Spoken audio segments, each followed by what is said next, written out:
Instead, the governor signed a law in 2023 that limits public access to that information. We cannot fully understand what the state is doing in our name. Governor McMaster, I ask you to consider morality. Is it moral to take life for life? There is the morality of what we are doing to the people we are seeking to kill, and then there is the concept of moral injury.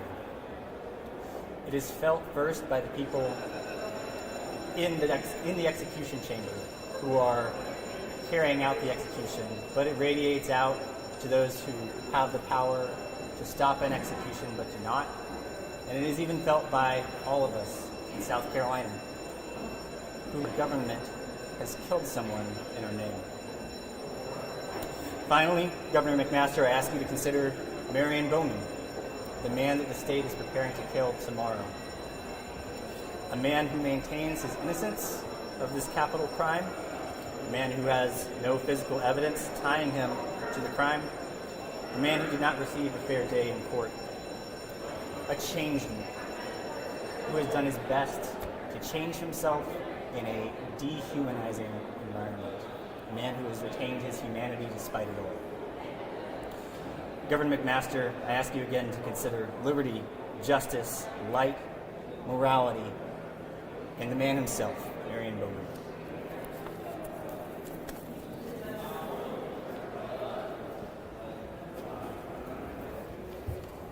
My name is Tom Wall. I'm a local United Methodist pastor and a citizen, and the father, Governor McMaster. You have it in your power to save the life of Marion Bowman and to commute his sentence. There are a number of uncertainties in this case that more than justify such an action. Just recently, the President of the United States, of whom you are an ardent supporter, pardoned more than 1,500 people and commuted the sentences of others for actions that involve the destruction of federal property and the beating and injuring of police officers, leading to the death of several of them. There is ample evidence on videotape and eyewitness accounts that confirm without a doubt their guilt, and they were fairly and duly tried by a jury of their peers, and some of the crimes for which they were pardoned were also very serious and had nothing to do with the assault on the Capitol and the officers who protected it. So in that same manner of the presidential pardons and commutations, we ask you to extend mercy and commutation. Mercy is, after all, one of the chief virtues and actions commended by Jesus of Nazareth, whom you claim to follow. Thank you.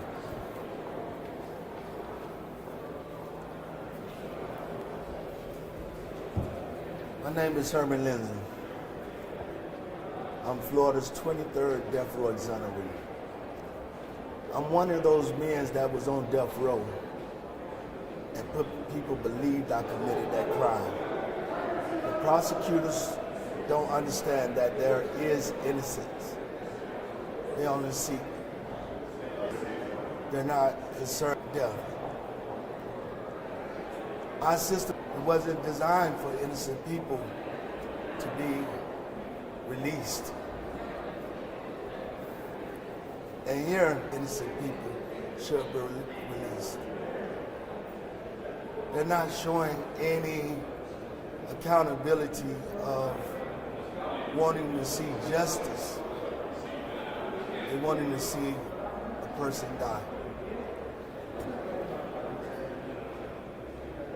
There are 200 death row exonerees and many more that are not death row exonerees.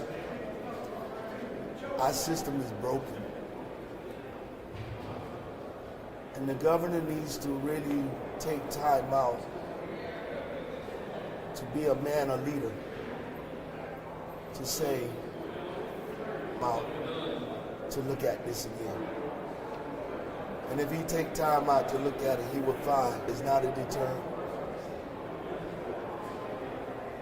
And he's gonna make you wonder how many of the men that has been executed here has been innocent. How many innocent men are people willing to kill to support the death penalty here in South Carolina? What if that innocent person that's being executed is your family? Is that the only time you get involved? We need people now. We need the governor to stand up. We need legislation to stand up. We need prosecutors to stand up. We need people to stand up because we can show you all the data. And I'm living proof, guarantee that you're not killing that innocent man. Thank you.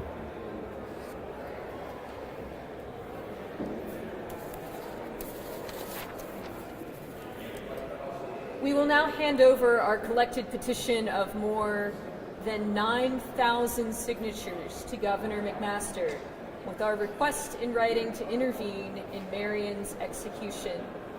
Our petition is three separate petitions together. One from SCDAP, which has 6,458 names. One from Death Penalty Action, a national anti-death penalty organization with 2,632 names. And one from Catholic Mobilizing Network, an anti-death penalty Catholic organization that also promotes restorative justice, even as it seeks to eliminate the death penalty. That petition has 1,364. Receive these petition signatures in person, and we also have a letter for him. Our letter reads as follows. Dear Governor McMaster, we are writing to ask that you stop the execution of Marion Bowman for the murder of Candy Martin.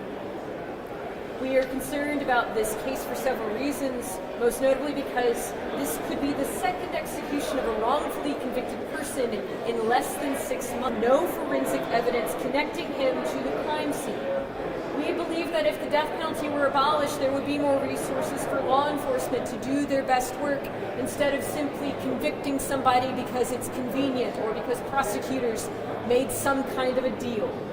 Marion's trial was marred by the deep-seated racism of his own trial attorney, who was more committed to his prejudice than his ethical duty to represent his client effectively. He pressured Marion to plead guilty, convinced that a jury would not listen to a black defendant with a white victim. Finally, Marion was convicted to death row when he was barely more than a teenager. And we know in South Carolina we have a terrible history of executing black teenagers and young black men. As we've stated before, from the turn of the 20th century until the U.S. Supreme Court struck down existing death penalty laws in 1972, South Carolina was charged with murder, rape, or attempted rape. All but 2 of the executed teenagers, 12 with crimes allegedly committed when they were juveniles, were black. Marion is not just a statistic or a number. He is a father, a grandfather, a man with strong ties to his family, even as he faces the harsh reality of death row, which has been reported on recently in The Guardian.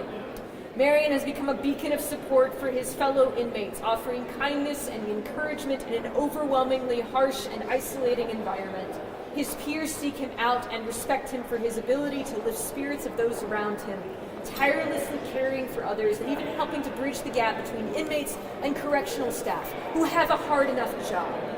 We, the undersigned, ask that you do everything within your power to stop this execution, including issuing a stay and changing his sentence to alternative prison terms. Thank you for your time and attention to this serious matter. Once the petition has been delivered, we will walk back towards the podium, and our speakers and our supporters will be available for interviews.